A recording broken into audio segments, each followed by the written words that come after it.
Mesdames, Messieurs, bonsoir. Merci de nous rejoindre sur ce nouveau numéro de Cap sur l'Afrique, votre rendez-vous hebdomadaire avec l'actualité du continent africain.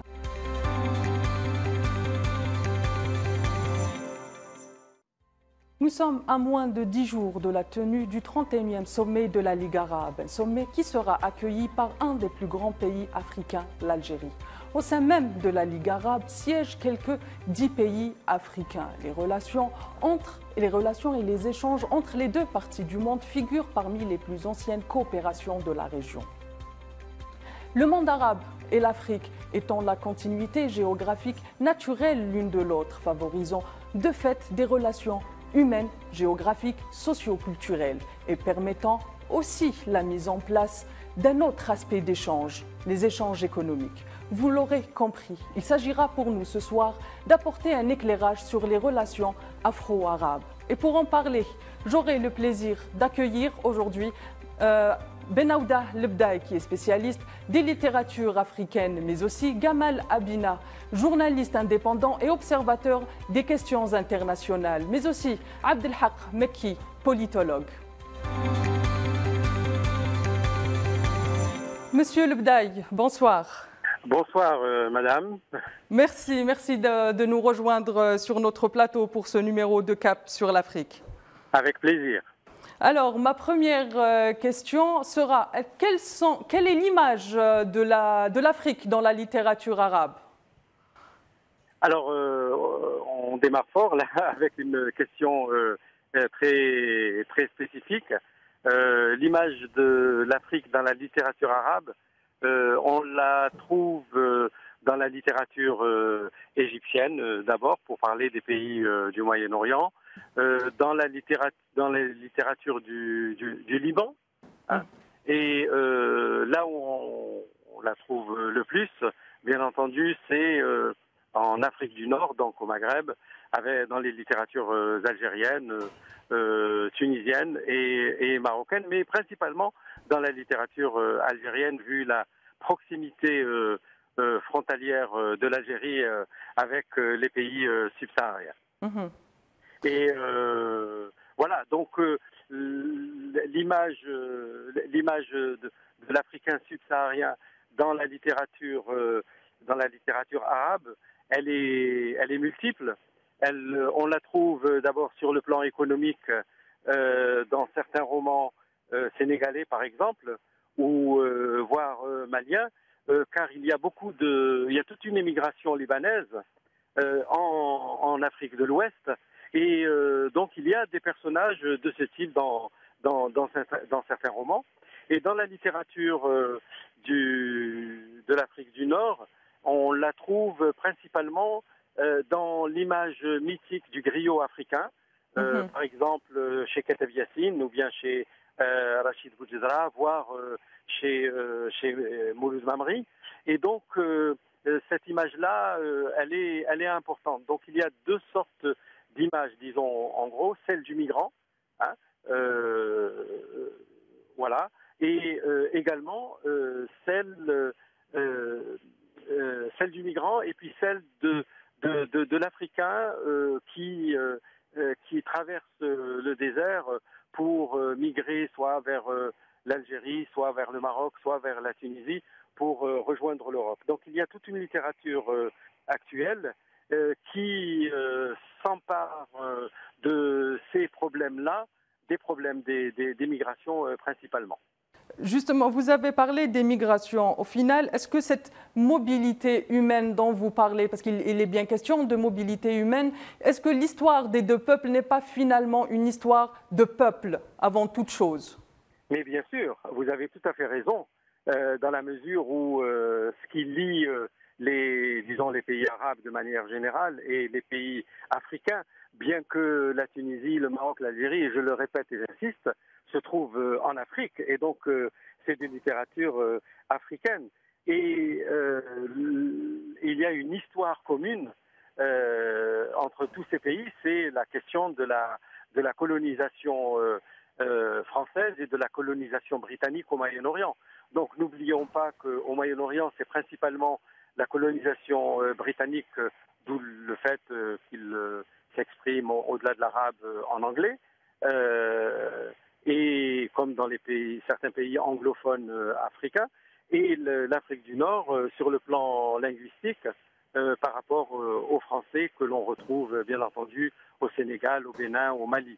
Et donc cette mobilité humaine est très très importante dans la mesure où cette histoire commune lie les deux peuples. Et d'ailleurs, sur le plan organisationnel international, l'Organisation de l'Unité africaine est en relation directe avec l'unité des pays arabes. Et à partir de cette question, on retrouve il y a des mobilités dans les deux sens. Alors d'abord, il y a une mobilité d'étudiants qui quittent principalement les pays comme le Mali, la Mauritanie, le Sénégal, le Bénin, donc des étudiants africains qui viennent principalement en Algérie et au Maroc pour faire des études avec des bourses, en tout cas pour l'Algérie, des bourses algériennes, et ils sont principalement dans les universités de Tamanrasset, par exemple, voire aussi certaines universités du Nord, comme Alger ou Tizi Ouzou. Et de même pour le Maroc. Et il y a une mobilité dans l'autre sens, parce qu'il y a beaucoup d'Algériens qui émigrent, par exemple, au Sénégal et voire au Mali pour des raisons professionnelles, bien entendu. C'est dans ce sens-là. Une précision, Monsieur Lebdaï, s'il vous plaît. Oui. On a parlé de cette histoire de peuplement humain, justement. Est-ce que aussi la proximité géographique facilite ce rapprochement et cette écriture de l'histoire commune entre les peuples? Alors, j'ai publié un article sur le Sahara. Et ma question était, est-ce que le Sahara est un lien ou est-ce qu'il est une frontière entre les deux Afriques? Et au-delà de ma vision des choses, qui est bien entendu le Sahara est un lien, mais la colonisation française en a fait une frontière justement pour que les idées anticoloniales ne circulent pas entre le nord et le sud du Sahara. Et à partir de là, le Sahara devient, après les indépendances, un lien vu justement sur le plan des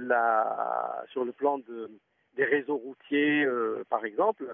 Il y a une route qui se construit, qui traverse la transsaharienne, construite par l'Algérie, qui relie. Et donc il y a une volonté, effectivement, de relier les pays arabes aux pays subsahariens. Et du côté du Moyen-Orient, disons le lien sur le plan des transhumances ou des déplacements humains se fait soit par l'Égypte, soit par Djibouti. Vous voyez, vers le Yémen, vers l'Arabie Saoudite. Et il ne faut pas oublier également que au Mali et au Sénégal, ce sont des pays musulmans. Et donc leur relation aussi avec le Moyen-Orient, avec l'Arabie Saoudite, c'est la Mecque. Donc il y a cet échange qui se fait non seulement sur le plan économique, comme j'avais dit, il y a des Libanais qui ont ouvert des commerces dans tous les pays de l'Afrique de l'Ouest, et il y a cet échange et cette relation sur le plan religieux, et surtout en ce qui me concerne, cette relation qui est politique, la volonté d'unir les pays du Sud pour une lutte anti-néocoloniale. Très bien, merci beaucoup, Monsieur Lebdaï. Je rappelle que vous êtes professeur des universités et spécialiste des questions de la littérature africaine. Voilà, merci beaucoup. En tout cas, moi, j'insiste sur une chose, c'est que, oui, en tant qu'africaniste, c'est que ce lien entre les pays au sud du Sahara et les pays au nord du Sahara soit lié, parce que c'est très, très, très important sur tous les plans des échanges commerciaux, des échanges culturels et des échanges humains. Et je crois que unis, l'Afrique au XXIe siècle est un continent d'avenir et d'espérance. Très bien, merci Monsieur Lebdaï, merci pour ce message aussi. Merci Monsieur Lebdaï.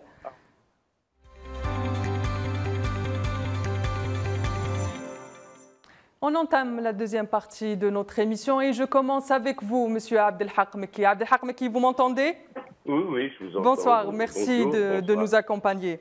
Alors, ma question, comment qualifiez-vous les relations afro-arabes?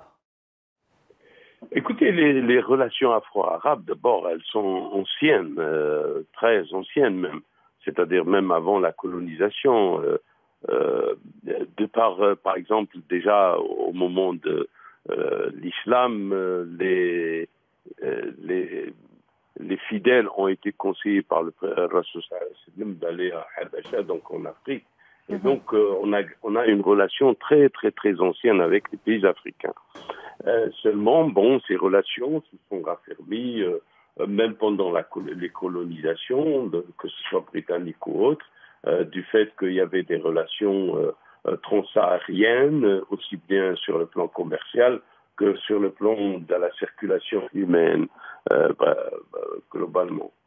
Mais depuis les indépendances, il y a une sorte de cloque. D'abord, du fait que c'est des États qui n'avaient pas des structures complètement développées pour améliorer les relations entre les deux régions.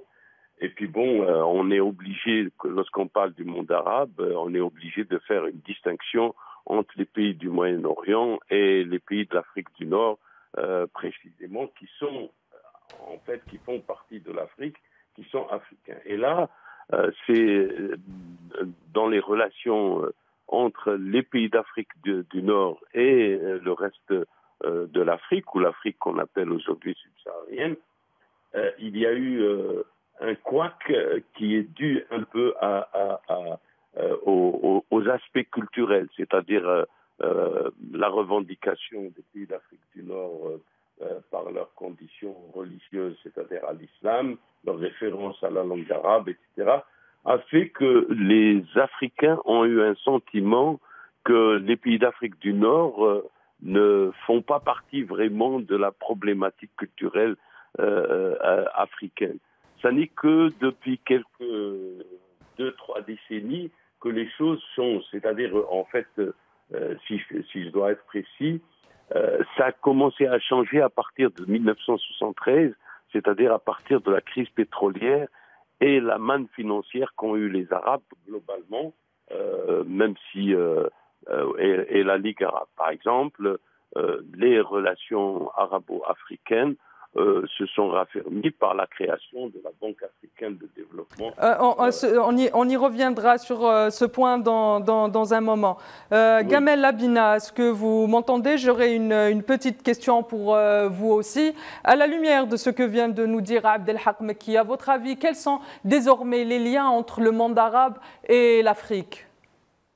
Alors, il y a effectivement, ça a été évoqué, les liens entre le monde arabe et l'Afrique sont d'abord très anciens, puisque ça commence aux indépendances, où les guerres de libération, initiées d'abord en Algérie, ont eu pour effet effectivement les émancipations partielles, surtout du côté du bloc, l'ex-colonie française, des anciennes colonies françaises africaines, en 60. Et à partir de là, il y a eu une sorte de, plus ou moins de relations un peu distendues. Il n'y avait pas vraiment de lien très très fort, même s'il commençait à se développer. Puis après, il y a eu la crise de 73, où ça a fait basculer les choses effectivement en faveur plutôt du bloc arabe, du monde arabe. Alors il faut savoir que le monde arabe, dans cette globalité, c'est 2/3 qui appartiennent à l'Afrique. Il ne faut jamais perdre de vue que le monde arabe, c'est aussi l'Afrique pour partie. Et 1/3, c'est le Moyen-Orient qui appartient plutôt à la sphère orientale.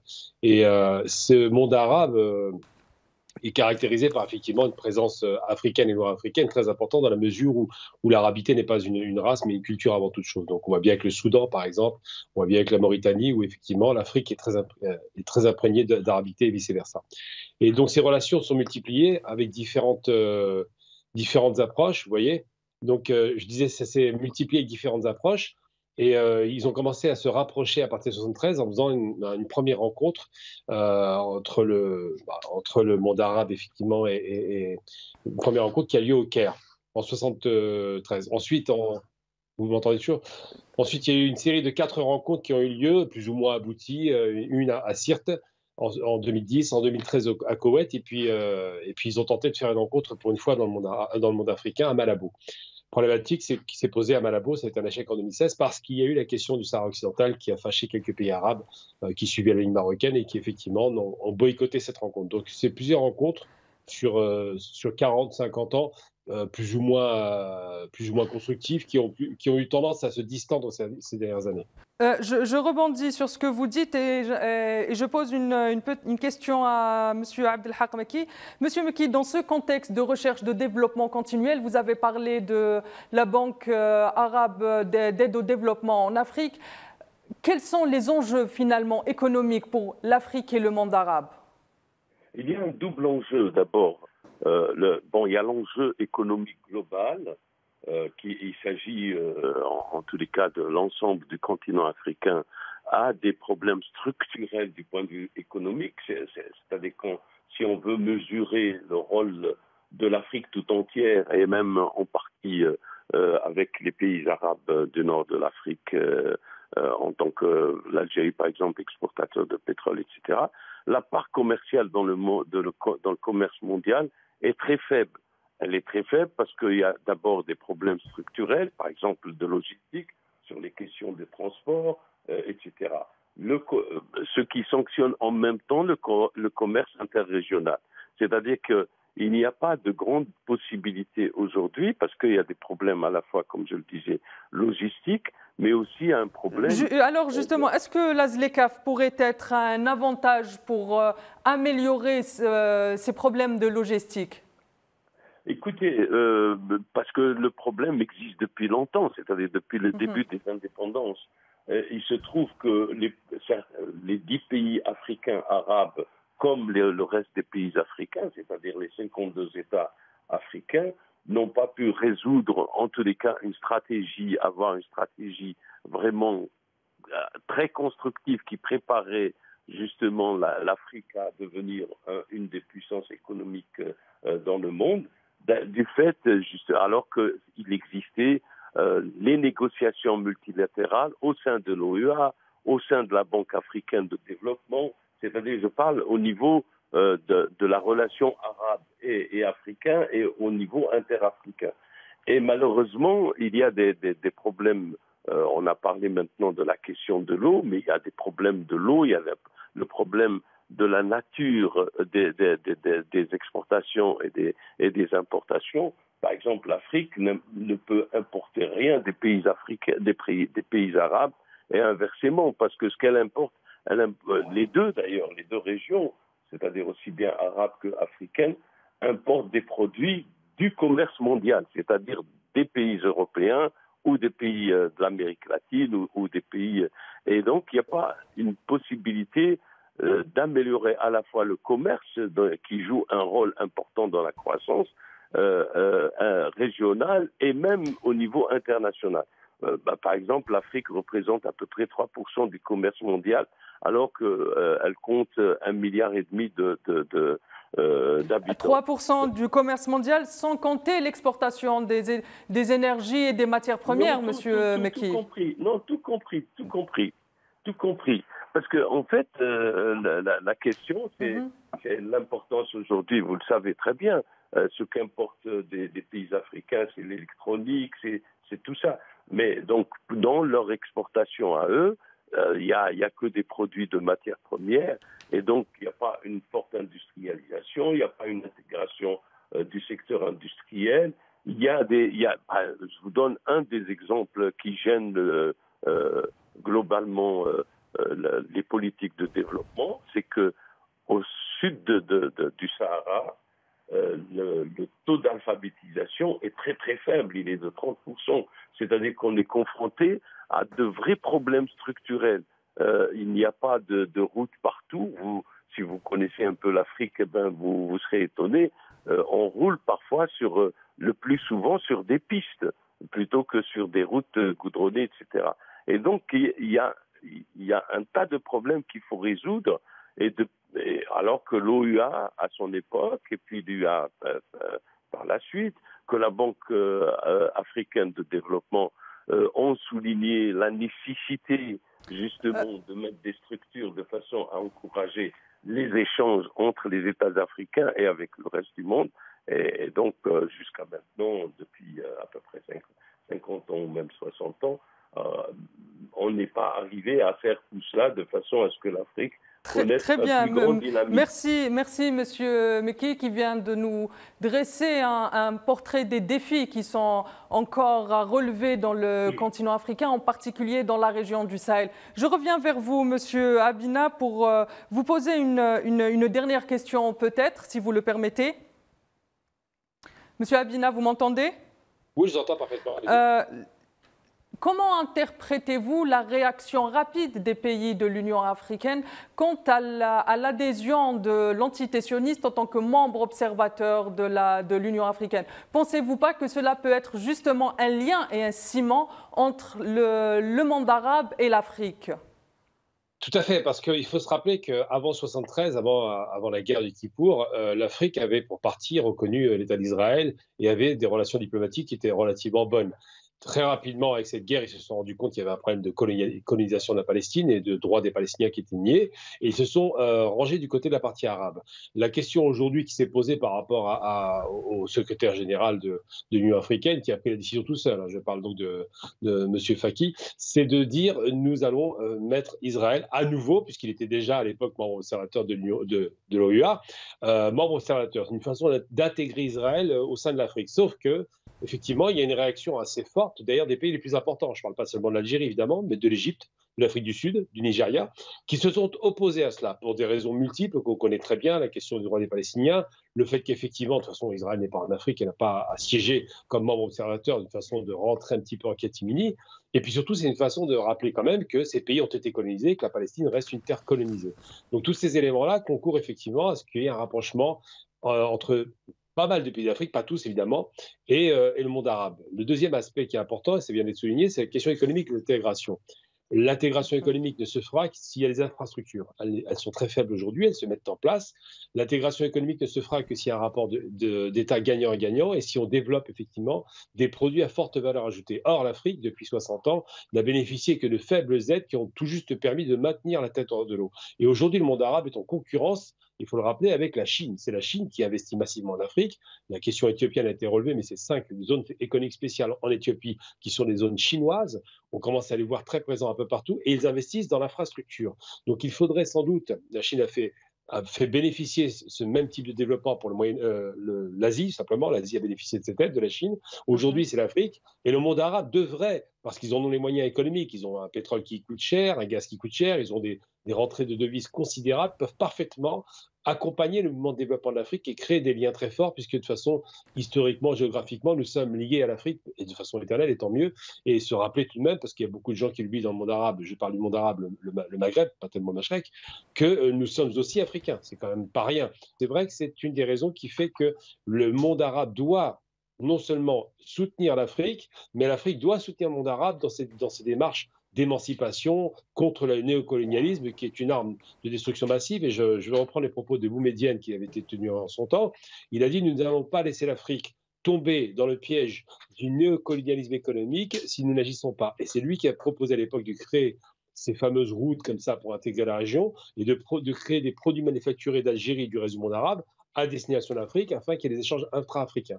Est-ce qu'on peut dire aujourd'hui, à la lumière des nouveaux enjeux, que ce soit dans le continent africain ou dans le monde arabe, quel nouveau souffle pour les échanges sud-sud sont possibles? Il y a de grands souffles. Déjà, il faut se rappeler, on va prendre un petit peu par partie, le Moyen-Orient achète beaucoup de terres en Afrique pour la culture vivrière, parce qu'ils ont des besoins, évidemment. Dans une zone désertique, ils ont besoin d'avoir des approvisionnements en matière d'agriculture, de blé et autres. Ensuite, l'Afrique du Nord particulièrement, l'Algérie, c'est les produits industriels. Le Maroc investit beaucoup dans le système bancaire pour se positionner en Afrique. La Tunisie, un peu moins parce qu'il y a moins de moyens, mais surtout la Libye avait fait beaucoup en son temps, de l'époque de Kadhafi. Beaucoup d'investissements structurants, beaucoup d'investissements dans le secteur bancaire, du tourisme, de l'hôtellerie. Et tous ces éléments-là doivent être accompagnés, mais coordonnés. C'est-à-dire que le monde arabe, donc les fameux 22 ou 23 pays arabes qui existent actuellement, doivent se mettre d'accord de concert pour faire en sorte de travailler avec l'Union africaine, dont certains membres, il ne faut pas l'oublier, 6 membres de l'Union africaine, enfin 6-7 membres de l'Union africaine sont des pays arabes.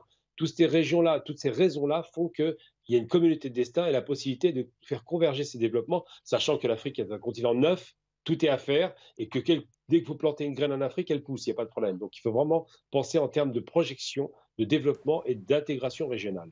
Très bien, merci Gamel Labina pour ces derniers mots. Merci à nos invités de nous avoir accompagnés tout au long de ce numéro. Merci Abdelhak Mekki de nous avoir accompagnés, d'avoir éclairé, d'avoir dressé un portrait des défis auxquels doivent faire face l'Afrique et le monde arabe.